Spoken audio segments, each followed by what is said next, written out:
position for today because the weather was so bad, and I thought it would get dark earlier, so definitely won't be seeing anything out the window. So coming at the time of year when nothing can be seen out the window, or very little can be seen out the time of the window by the time I finish the video.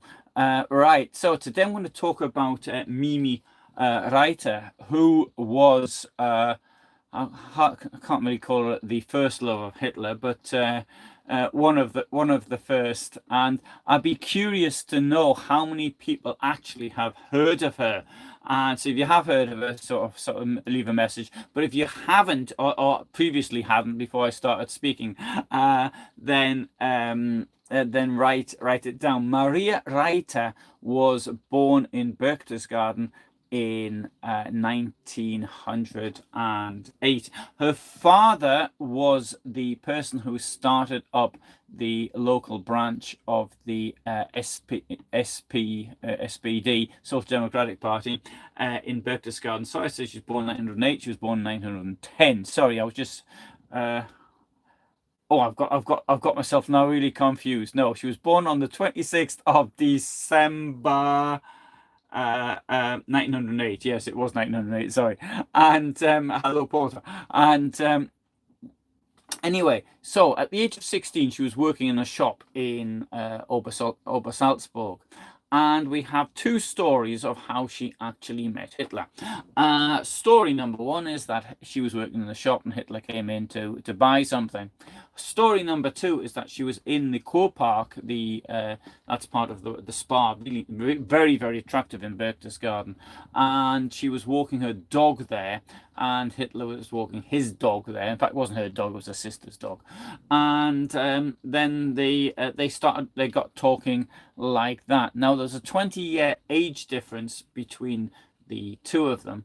But this didn't seem to actually bother Hitler at all. Now, I need to point out that whereas with Gaily Rabau, and even with Eva Braun, to a certain extent, there is a lack of information, but to a certain extent, because we only know what people get up to by themselves. With Mimi, there's even less information. So what we know largely comes from her. Now, when I was talking about Eva, a couple of nights ago, I mentioned that what was about Hitler that two women tried to commit suicide over him.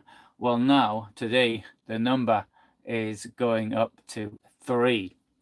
So anyway, so they met in 1926, and Hitler had been shortly out of prison. Now, Hitler did like the good life, and he had a very nicely appointed apartment in Munich at Prince Regenstrasse. And he also had his somewhere to stay. Admittedly, it was rented in Berchtesgaden. Now, the idea of having a rather flash place to live in Munich was largely due to these ladies who were financing him, such as the Frau Beckstein, amongst others. And so I thought if they had a suitable place to be, it looked the part of the sort of person they were trying to make him into being. Now, Hitler did have this interest in younger women, and so he did actually make advances on Mimi. But the thing is, obviously, we only know what she said, and she said this after the war. In 1959, Paula Hitler, who was Hitler's sister, said that there was only one woman he really loved, and that that woman possibly could have stopped him becoming the monster that he later became.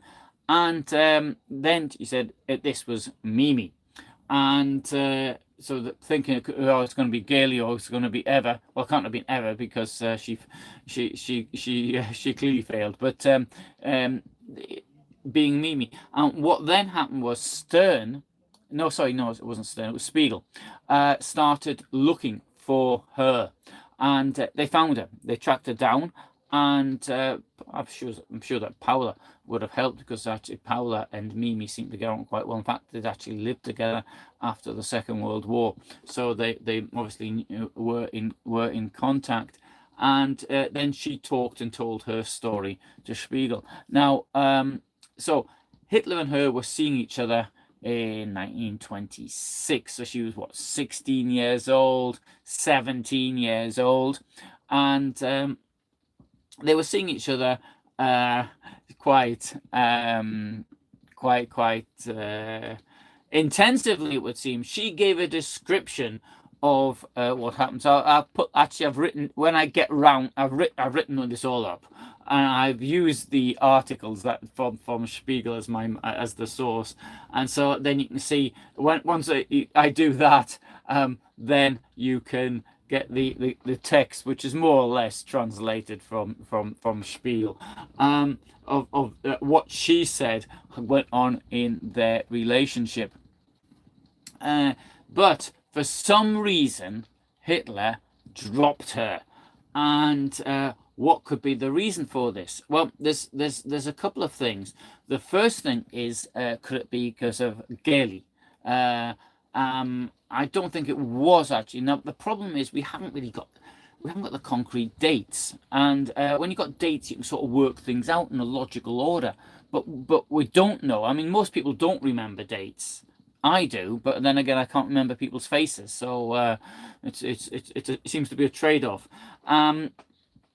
So we don't know when this actually happened, but one thing did happen. It seems that somebody sent in a anonymous letter to the Nazi Party office in Munich, or the head office in Munich, saying that mentioning that Hitler was that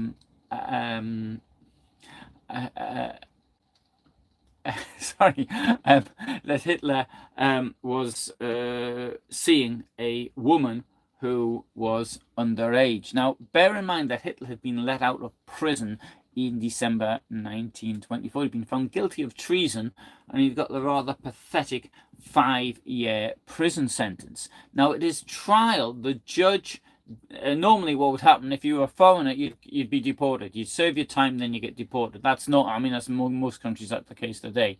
But the Judge Leithart said that because he did what he did for patriotic motives, he wouldn't be deported once his sentence was up, which was probably just as well, because the Austrians wouldn't have been too happy to take him back anyway, I imagine. This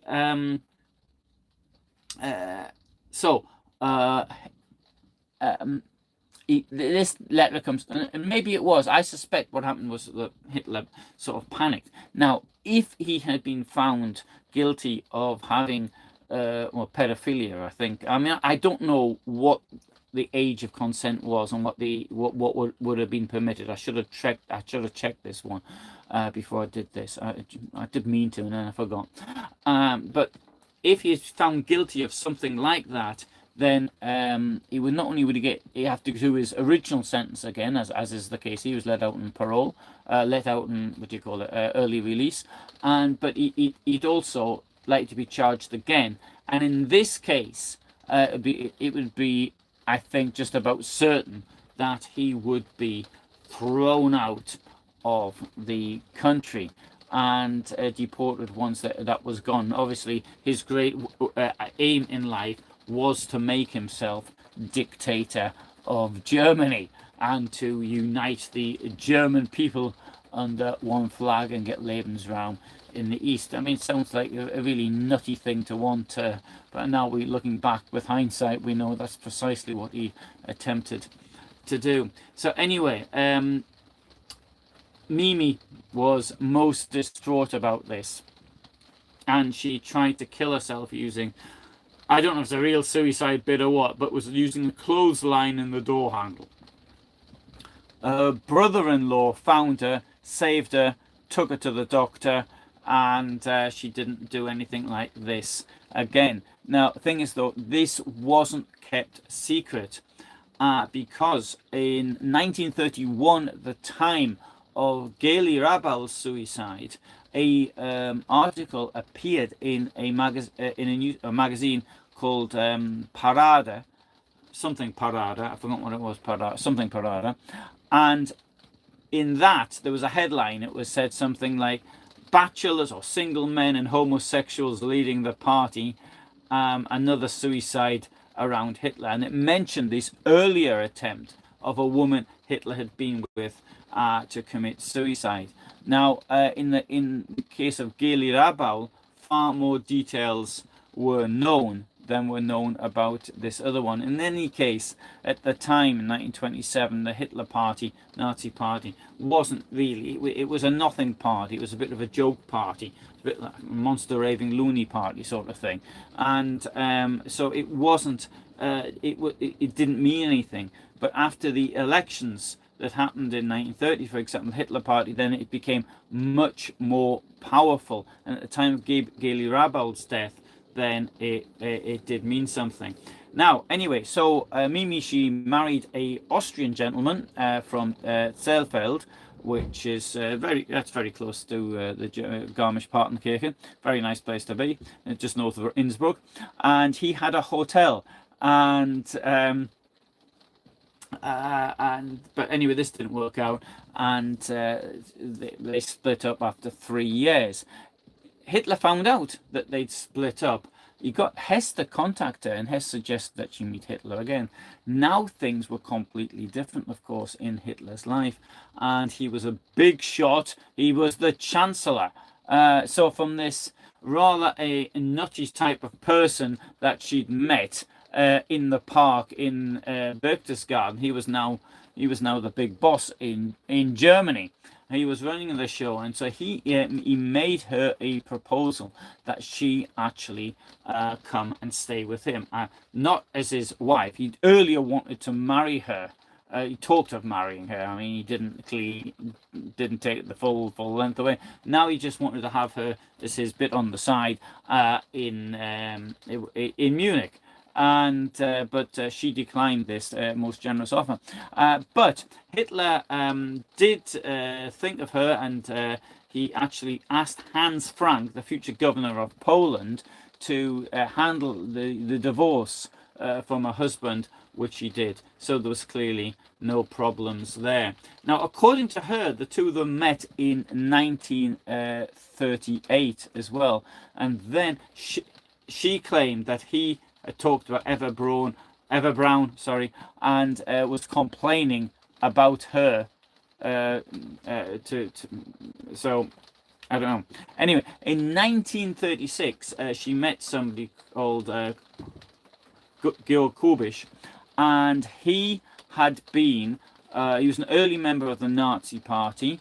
Born in 1907, his father had been killed aged 40 in the World War I. He'd been an innkeeper, and he had been with the Nazis, an early Nazi member in 1927. He'd been Goebbels' driver. He used to drive a lorry. Used to take Goebbels' magazine Der Angriff around Berlin, so he did the distribution on that. So he was seconded to Goebbels as far as the driver was concerned, and he used to act as a bit of a bodyguard and a thug. In 1931, there was a journalist that wrote something bad about Goebbels, and Kubisch went round and beat him up in his own apartment, and Goebbels actually mentions this in his diary. So in 1933, after the Nazis came to power, Goebbels went to the radio and he found an interview with the common man in the street. And so Kubisch played this role. Then he... there was supposed to be somebody from the Stahlheim there as well, so he had to pretend to be a Stahlheim person. So he had to pretend... Well, one person was him, but the second person had to pretend to be somebody else in the radio interview. So I don't know if he changed his voice or what.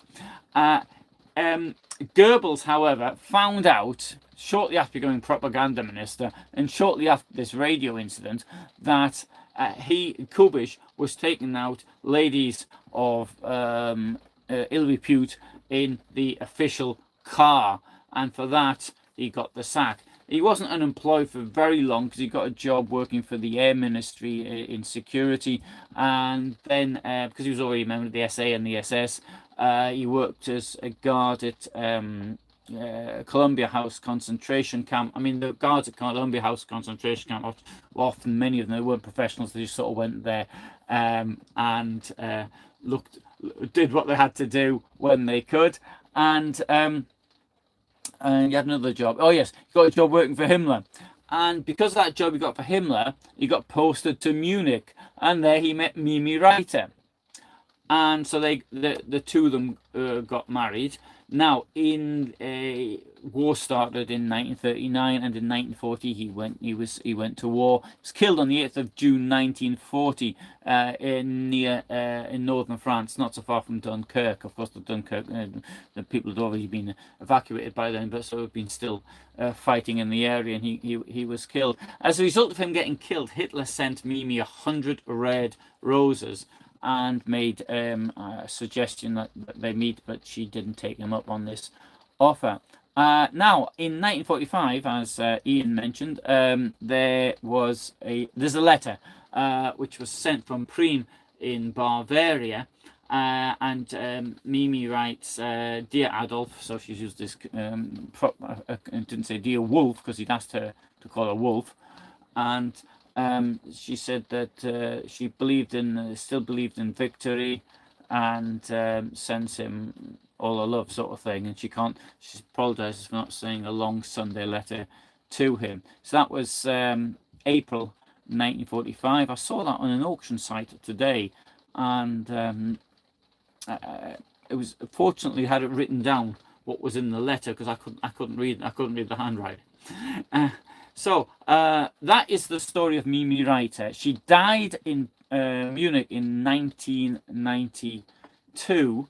Other than the Spiegel interest in her in 1959, I don't know of anyone else actually taking any interest in her. So that's it. Okay, very short story compared to the others, but then again, not much information is actually known. So hello Ian, hello Porter, and yeah, Porsche, mentioned Unity Mitford also tried to commit suicide over Hitler. Yes, she did. She shot herself. And yeah, this is a good example of what you do when you don't want to commit suicide, because what happened to her wasn't particularly nice. So now we've got four young women trying to commit suicide over Hitler.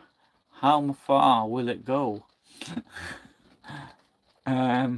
So what do I think happened to Gailey in the Munich apartment? Well, I'll do a video on this, but as you've asked, I'll answer it. I still think it was suicide. I don't think she meant to kill herself, but the trouble is this: if you shoot yourself with a gun, it is it's not a very good idea, is it? I mean, if you get a stack of pills or something like that, yeah, I'll get a stack of pills. I'll make a demonstration. There we go. A stack of pills, and that's CoQ10. So don't worry, I won't be taking a lot and won't go in and pop them out. If I did, it wouldn't actually harm me. But if you take a pile of these things and get some water, you go to sleep, and then what happens? You don't feel anything. You don't wake up. The thing is this: you've got the added benefit. If you don't really want to commit suicide, then probably nothing's really too bad is going to happen. Probably because there's one channel I like watching on clinical issues, and but it's not so much about people trying to commit suicide, but people actually get poisoned, and how they poison themselves, like eating old sushi or drinking weed killer or something like that by accident. And in you can have permanent brain damage or something like that because of these things. Of course, I suppose if people are trying to commit suicide, they don't really think too much about that. I think if somebody uses a gun, I'm not, I know as much as you do, but to me, if somebody uses a gun, that shows them to be far more serious about it. There's another thing as well about using a gun, is that there were the German generals in the Second World War. There was one who tried to commit suicide because he was involved in the plot against Hitler. He went to the battlefields where he'd taken part in the First World War, and he shot himself. Not only did he blinded himself, but he was still alive. He was saved. They were taken to Berlin. He was tortured, and he was put on trial and hanged. So he was a professional. He didn't know how to do it. So I mean, it's for somebody just to get a hold of a gun and to shoot themselves. Not only that, unless let's face it. I mean, is it all that obvious how a gun works? I mean, if you got the ammunition and you've got the gun. I mean, but okay, the ammunition, you probably work out it goes in. Then what do you do? Is it all that obvious? If you haven't been shown, if you have been shown, okay, it's not all that difficult. And the thing how a gun works, you fire it, and normally it'll go up like that. Even a pistol will do that. So I think the idea of a pretend suicide, a call for help via a gun, is not a good idea, and I don't think it's very likely. So I do believe it was suicide. But there's another thing I need to point out about Gailey is this: it's because there was a cover-up, and of that I'm certain. The person in charge was Gertner. Later, the justice minister in the Third Reich. He died in 1941. He was the person also who was in charge of Hitler's trial, and it was largely due to him that Hitler could rant on as much as he wanted to. Gertner was a member of the DNVP, although he was Catholic, so this was quite unusual to be a member of the DNVP, and for Catholics that is anyway, and a nationalist. And so what happened to Hitler, his trial, the fact he wasn't put on trial in Leipzig where he should have been put on trial, he was allowed to use the trial for making speeches and all sorts of other things. And the extremely weak sentence, and the fact despite the extremely weak sentence, he still got out after only 9 months in luxury fortress confinement. So that was all thanks to Gertner. And so Gertner, to a large extent, I think, hushed things up. I mean, it is a bit odd that by the time Hitler got back, so Hitler was going to Hamburg, but he had to stop off in Nuremberg on the way to do a speech. Once he was at Nuremberg, he was informed. He was with Hoffman, and he was informed of what had happened. And then he came back. He came back so fast he got a speeding ticket, which was quite unusual at the time. And this is then seen as being a bit suspicious, as though he's trying to create an alibi for himself. It's also ironic because his former flat later became, in the I think it was the 70s or 80s, it became the place where the speeding fines behind the route, where the office for the not the speeding fines, the parking fines in Munich were done from Hitler's former flat.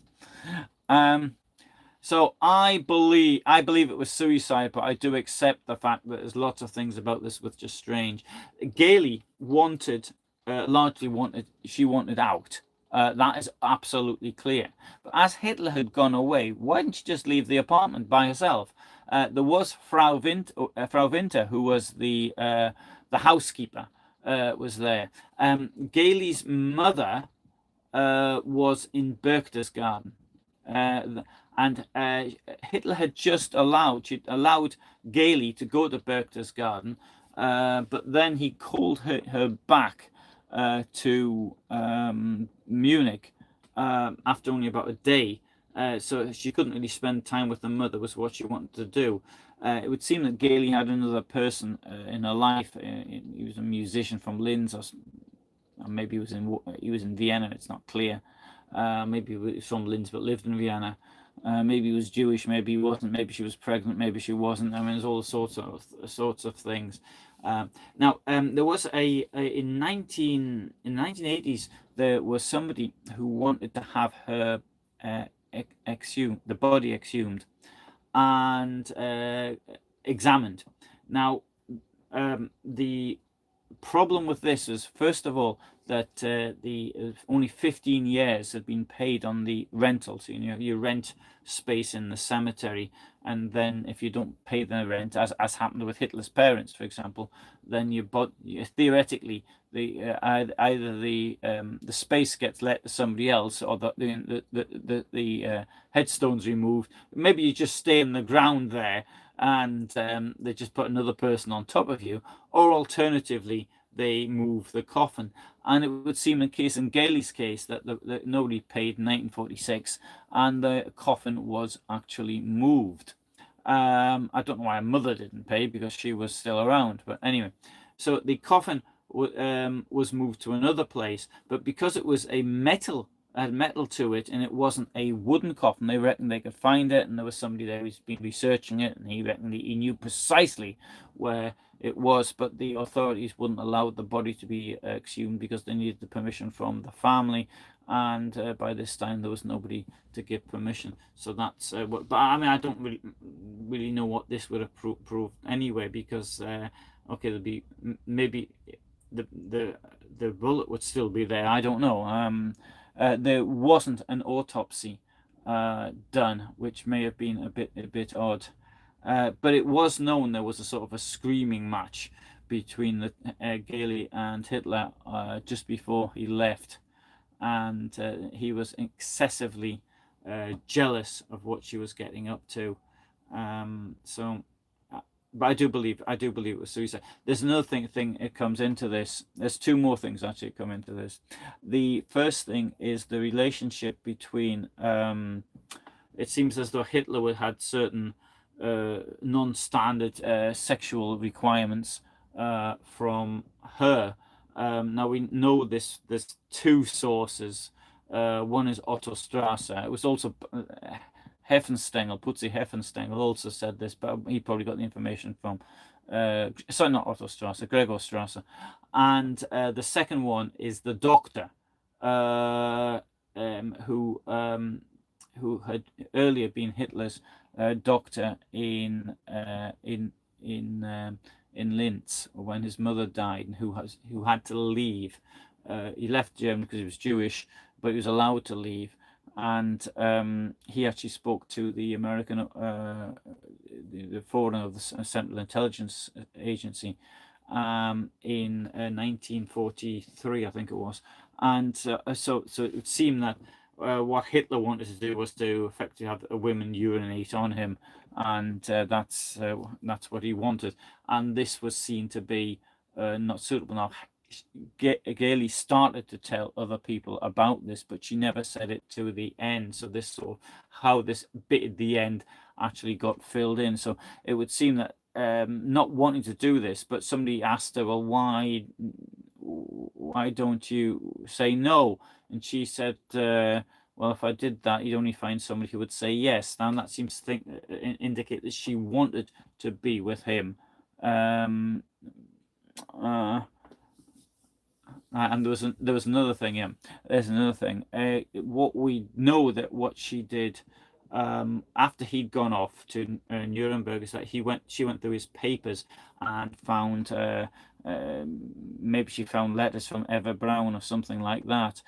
He had been seeing Eva. He'd met her in 1929, October 29. So it may be the two of them. There was something there which was going on. So it could be that she did it because she found out Eva, but I don't know. I mean, I appreciate that sounds totally illogical. Now the idea that Hitler killed her, it's just totally and absolutely. I just don't see how it would have done. There is another thing as well I need to point out, though, is that the shot that was fired. This was fired in a building. A shot makes a dreadful racket. Frau Winter wasn't all that far because she was on the other floor below, but somebody surely would have heard something. So that is a bit odd. There's also some doubt as to what the weapon used was. And usually it's said to be a Mauser, which is, or was it, it's other times I've heard it use the word revolver used. And I have noticed that people don't tend not to know the difference between a revolver and an automatic, but it also seems to me that maybe it was an automatic. I don't know, because the facts are not very clear on it. All right, sorry. So anyway, I haven't answered the question. Anyway, so right, and and oh, so Ian asked to give a like. It'd be great if you could do that. Yeah, Ian said if it's a cry of help, you don't use a gun. That's what I think. But bear in mind, things like this, we're now thinking logically, and the person in this condition doesn't think logically. A friend of mine committed suicide, and what she did was that she actually rented a hotel room. She went to the top floor and she threw herself out. And the thing is, another friend, so it was like four of us used to hang out together, and the other friend, he spent the day with her, and he said that she was really there was things afterwards he realized that he'd never seen before about her, and that she did. And so the way she sort of said goodbye was like it was though it was permanent. That was it. And but on the security camera, it looked as though in one moment before she committed suicide that she hesitated. It was as though she was asking herself if she really wanted to do it. And so, but anyway, I mean, I don't know. This needs to be. I think this has to go to a specialist person who knows about these things. I know about dates. I'm pretty good at. I know about things related to geography. I know things about archives. I can put the story together, but I can't, in a case like this, do the essential analysis. I can do analysis on military things, but I can't do analysis on human things of this nature. Oh, so Ian has a friend with a holiday home in Koenigsee. Oh, that sounds good. Yeah, I'll look forward to going there. And and yeah. Oh, so Ian, so somebody buried on top of Paula Hitler in Berchtesgaden. Really? Is she in them? What, in the cemetery in Berchtesgaden? I didn't realise. Yeah, I was there. There was somebody else I found later that is in there. I wanted to see because I filmed obviously Dietrich Eckart's grave, and I filmed the grave of Hans Lammers and his family, which is there. But then after I found there was somebody else in there I wanted to film, but by this time I'd gone, and I didn't realise. So okay, there's something to do next time I'm there. I hope I'll be able to go before long. I really like in Berchtesgaden. It's great. It's a wonderful place. I mean, to me, it wasn't just this history, the Hitler stuff, but the national park was fantastic. Oh, the scenery, the walks. It was, yeah, wonderful. Anyway, good. So right. So thanks so much for watching. I think I can't say anything more about Mimi, and I've said half of what I'm going to say in my talk on Gailey. Tomorrow, what I'd want to do is I want to talk about Ukraine war, because I'd like to talk about the difficulties that Ukraine currently has in making a breakthrough, and to compare that to previous conflicts, so particularly the Second World War and the Fourth Arab-Israeli War, because there's some really strong parallels in my opinion. And so that's what I'll do tomorrow, and then maybe on Thursday I'll do Gailey, or shall I do the next one? I might do the next one. No, I'm going to do the next woman in line. I'm not going to do Gailey. And thanks Ian, thanks Annie, thanks Portia, and everybody else.